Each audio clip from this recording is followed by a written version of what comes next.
So I am back recording now, but I tried recording earlier today and the recording didn't quite go as planned and I lost it, so I had to start back from the beginning, and now I'm going to rotate my save so I don't screw that up again. Of course, it's been a year and a half since I've actually recorded anything, and you know, lo and behold, I have a recording error. My second time doing it, so that was nice this morning. But I was talking about, you know, everything just kind of falling apart at the seams here for the Prince. I can just jump this, yeah. I was just looking around, I was like, I gotta climb something, don't I? You usually do. But everything's not going so well for the Prince right now. You know what? He has some problems with, you know, not being able to handle the situations as they come, and, you know, trying to fix... Oh, he's dead already. Trying to fix everything that he's already done. And if I repeat anything that I said in the first two episodes, I apologize, but I'm just trying to remember exactly what I said. Not everything what I said, but trying to get some of it at least that I said in the second my second recording session that I did that is no longer exists. But I talked a lot about how this game actually has I would say harder combat than either of the first two games. Warrior Within was the first one that actually had some real combat, I would say, and it's not just jump over the guy like this in Sands of Time. That was the main, you know, attack. You just do this, you do the jumping attack over the guy and just stab him. And in this one, you know, you got your main weapon, which is the dagger now. In taking Kylina from the island of time, I've changed the course of history. Without the sands of time, I never journeyed to Azad, never killed the vizier. Now he lives again, driven by the same mad desire. I promised no harm would come to her. And there's the save point right here, 2 minutes after my last save point. It's really fast save points sometime in this game, and other times they're like 30 minutes apart. And I'm gonna rotate my saves now, at least with each recording session. So, yeah, so your main weapon in this game is the Dagger of Time, which in the first one it was a secondary weapon, and you get to pick up like secondary like swords from like enemies, and then further from my enemy. And then in Warrior Within, you had a main weapon that you upgraded. Oh no, what's going on? Whoa! Everything had come full circle. The Prince had resurrected his greatest enemy. Worse, he had accidentally delivered me into the man's hands, unleashing a nightmare plague across Babylon. As if this was not enough, the Prince had nearly been transformed by the sands himself.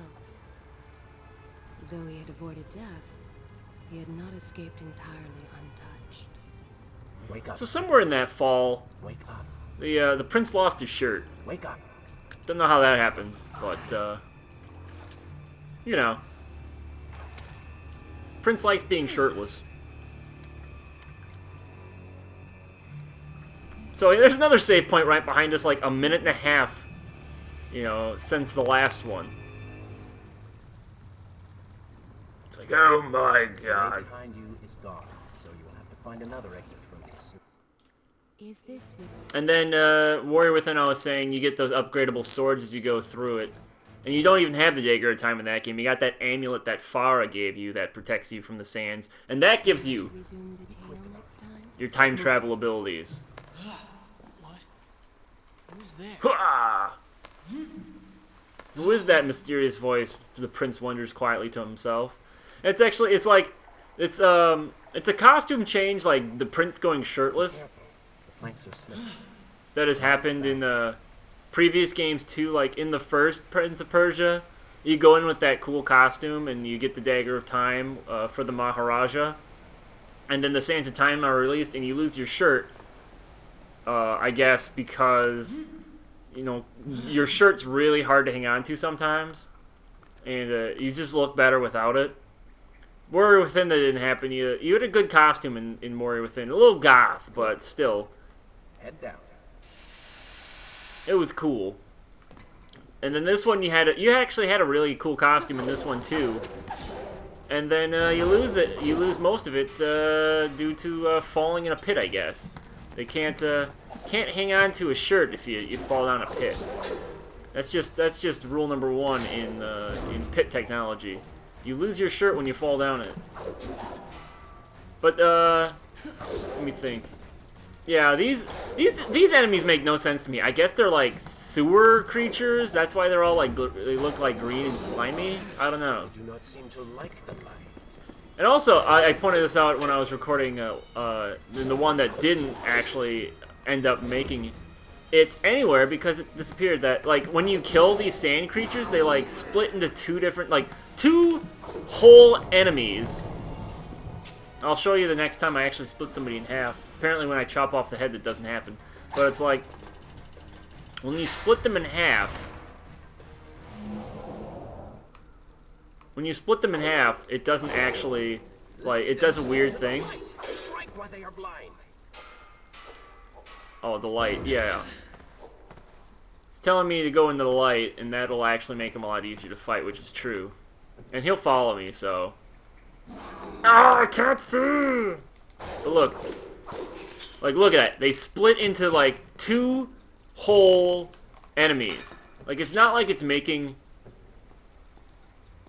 like, a split. It's making, like, 2 completely different people split into 2.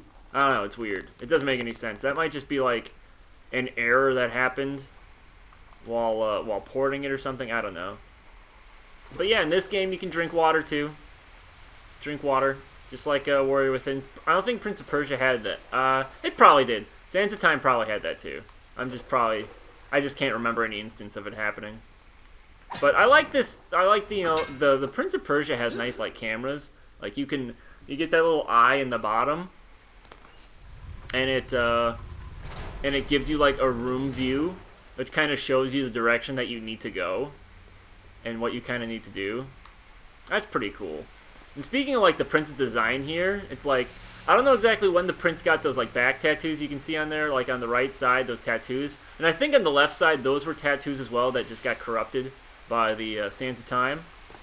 But like, you must have gotten them between Warrior Within and, I don't know, maybe on the boat ride with Kylena. She's probably a sweet tattoo artist. I mean, she's the Empress of Time. She probably knows all sorts of different crafts, being, you know, immortal and whatnot. Well, not immortal because, you know, she's dead now. But, you know, semi god being. Alright, and I gotta jump here, and now I can run across this way, wasting no time whatsoever. And, like, yeah, sweet room view. It's like, oh, you gotta go down there. Well, the scratch marks also help. I think the scratch marks, it's a nice way of telling you kind of where you need to go. It's better than how some other games do it with just big yellow, hey, go this way.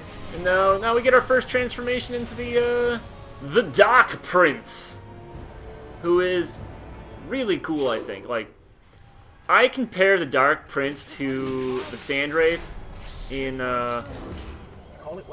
Warrior Within, and I can just skip all these guys. See you later. Now use it. Bye!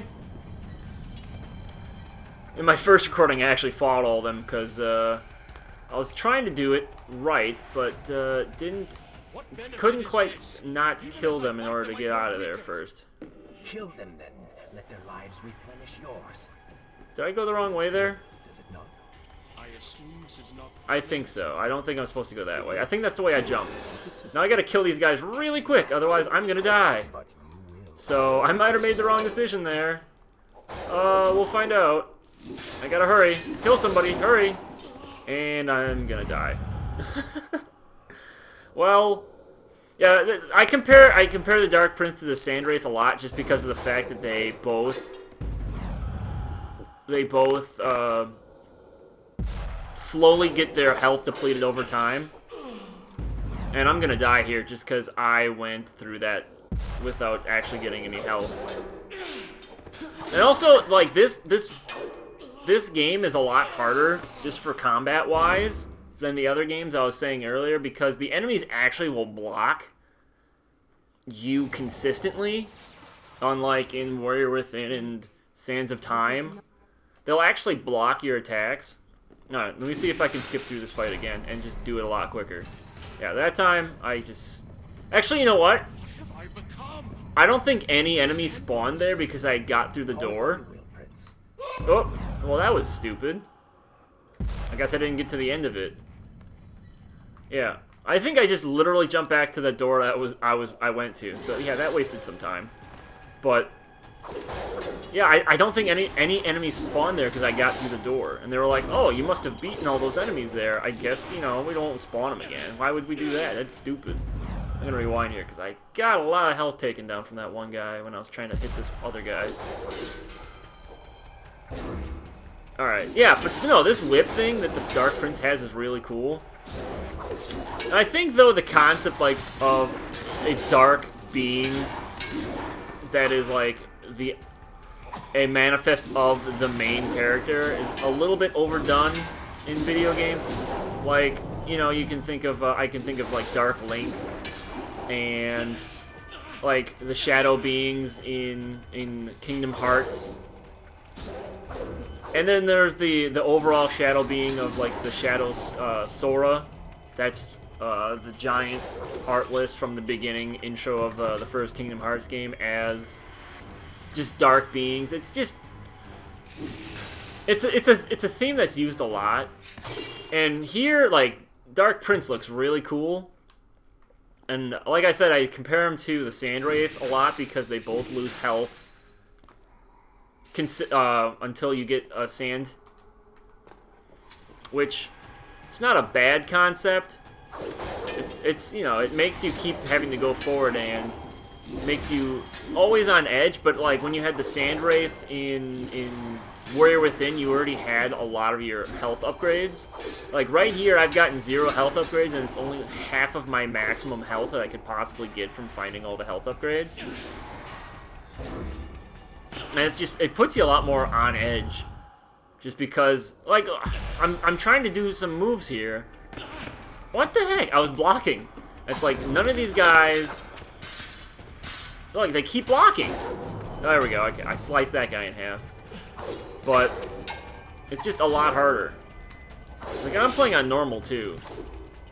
And I like this game a lot because of the boss fights in it. Like, where'd you come from? Oh, that was cool. But, like, the Sands of Time and Warrior Within don't really have boss fights. Like, Two Thrones does. There are, quote-unquote, like, boss... I'd call them boss battles. Other than the final fight in Warrior Within with the Haka, or the Empress. There's not really any mini boss fights throughout the game. Like the Vizier's General in this one.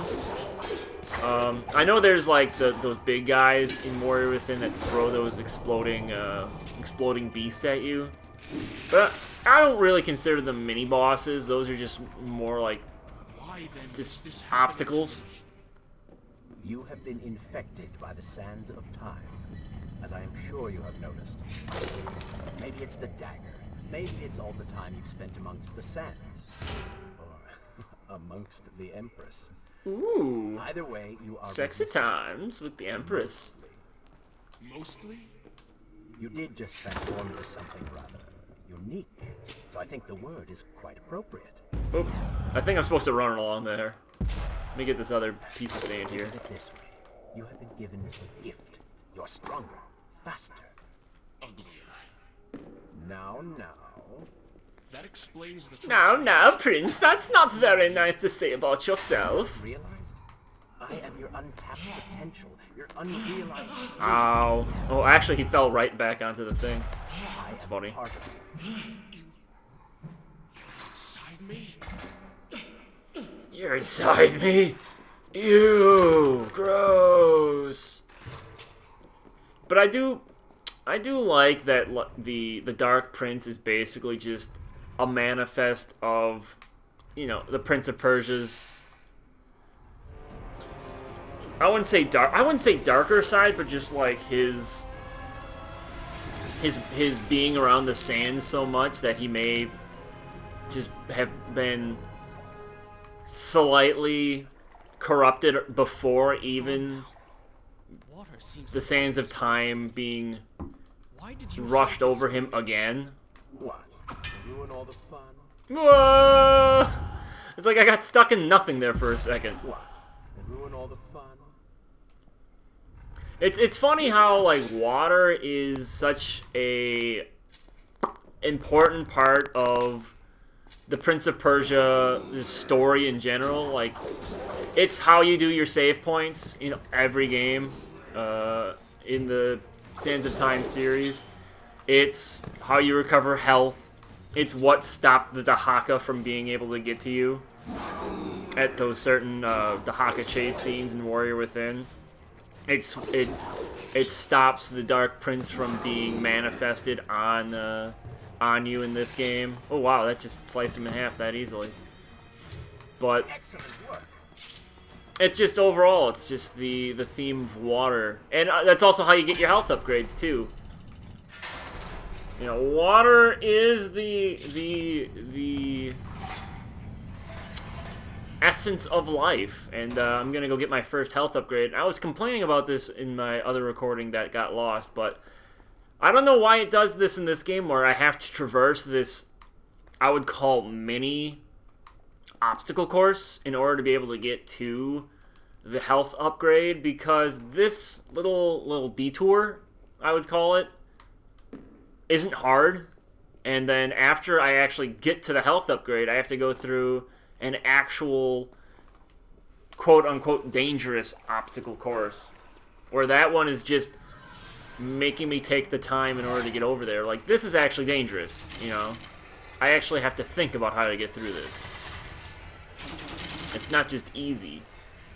And like, this is just one straight line in order to get there, but why don't they just have that little curtain in order to get to the health upgrade, and then just have this part right there? I don't know if it's to pad out the time or what, but it just seems unnecessary. Like, I just hit the light and I got a health upgrade, and the Prince shattered the health upgrade station just like Hulk smash. It's just gone now. He got upset at it. I don't know why. But I don't know. Whoop. It's like, I don't know why they have the extra detour. Like I said, to pad it out, I don't know. That's like, this is a 10-hour game. The Sands of Time is a 4-hour game. The Warrior Within, around 12 hours. I'd have to go look back and look at my Let's Play and see how long that took. But I got all the health upgrades in that one, so that one took a little bit longer. I mean, it takes even longer if you don't know where they are. But this one's like a 10-hour game. And there's no, as far as I know, there's no like health upgrade, like perk of getting all the health upgrades, and there's an alternate ending for getting everything. I'm not aware of anything like that. It'd be interesting, but I'm not aware of anything like that. But it's like they wouldn't have an alternate, like, I don't know why they have the alternate ending in Warrior Within, where it's like, oh yeah, kill the Empress instead. Maybe it's because they had a cool boss fight planned with Kylina, and then they were just like, you know what? I think we'd rather have it like, the Dahaka is actually the main person that we want the player to kill in the end. Oh wow, I thought he'd seen me. Never mind. Okay, well, he's dead anyway. Maybe it was like, yeah, we want the final boss to be the Dahaka. They're like, well, we got all of these assets already done for fighting the Empress of Time. Something strange and cunning. Something dark. The 7 years spent on the run had embittered the prince and made him hard. This burden sustained his other half, gave it strength. The prince was tempted to do as it said, for it was a light of darkness. All the comfort and guidance of a man who had just lost everything. But what were its intentions?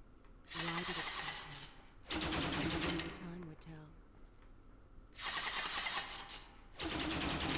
I honestly kind of just forget what I was saying there. But no, the like. Wow, I actually really honestly forget what I was just saying there.